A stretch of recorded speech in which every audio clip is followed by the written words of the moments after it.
ये किसने कह दिया तुमसे कि बस पंक्चर बनाते हैं। ये किसने कह दिया तुमसे कि बस पंक्चर बनाते हैं।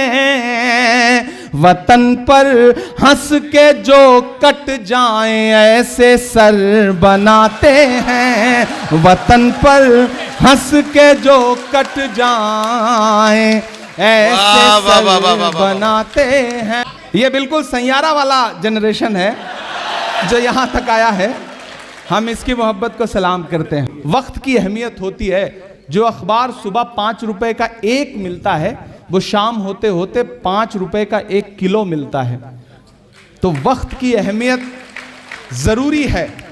और दोस्तों, किसी ने कहा है कि शेर जब तक अपनी कहानियां खुद लिखना नहीं सीखेंगे तब तक अपनी कहानियों में शिकारी खुद को महान बताते रहेंगे।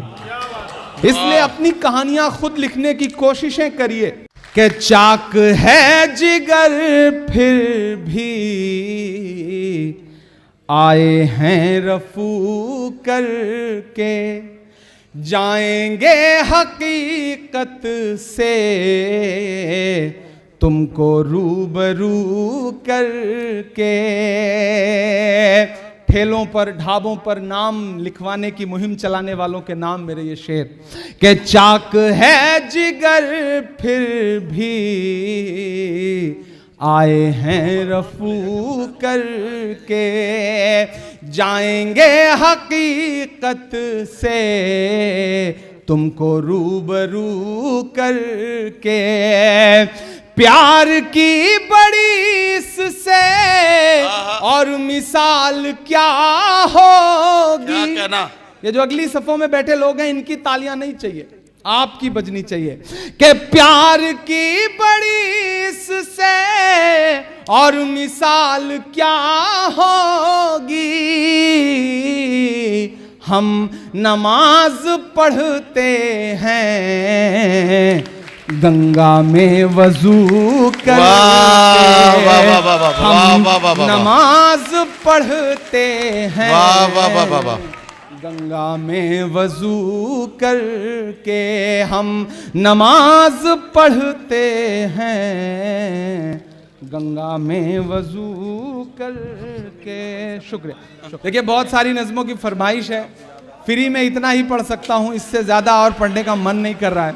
ये हमारी नई नस्लें हैं, इन्हें मोहब्बत से मोहब्बत है, इसलिए इनका हक है कि वो कुछ भी डिमांड करें। ये किसने कह दिया तुमसे कि बस पंक्चर बनाते हैं।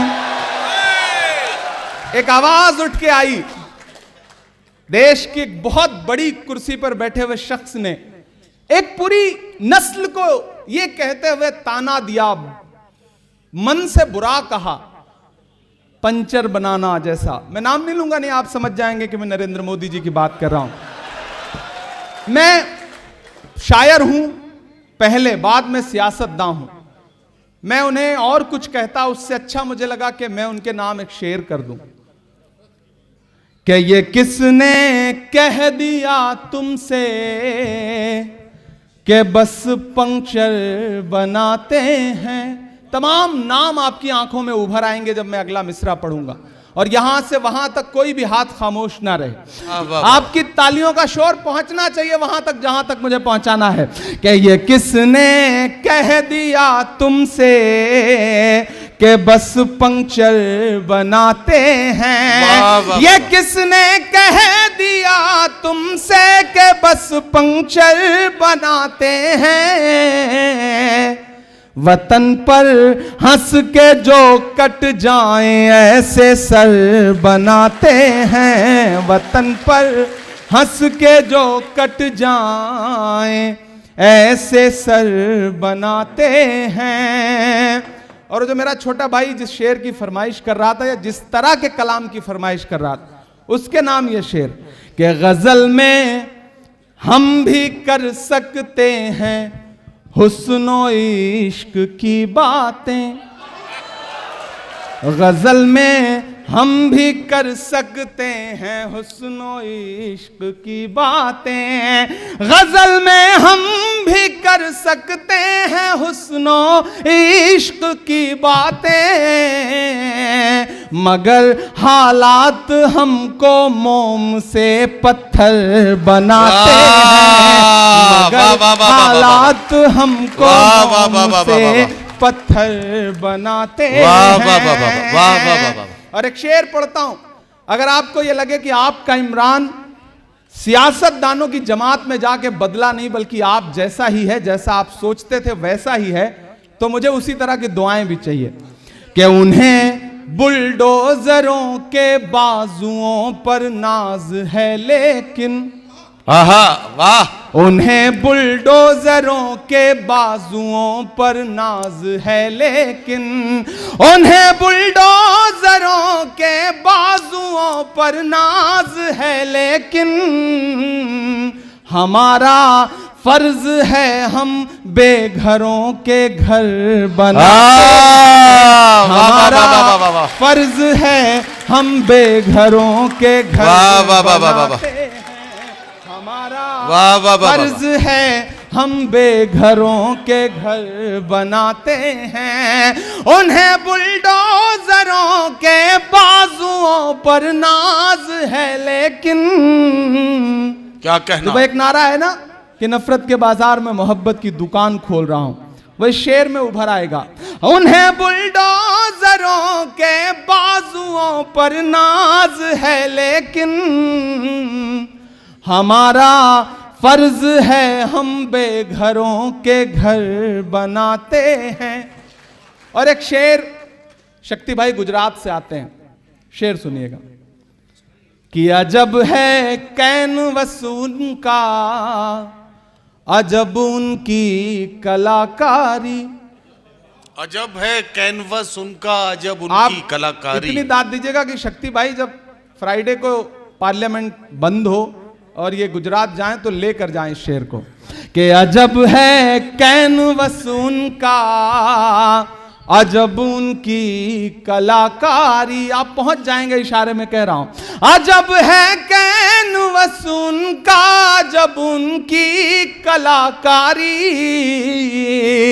वो जो मंजर बनाते हैं लहू में तर बनाते हैं, वो जो मंजर बनाते हैं लहू में तर बनाते हैं। ये किसने कह दिया तुमसे कि बस पंक्चर बनाते हैं, ये किसने कह दिया तुमसे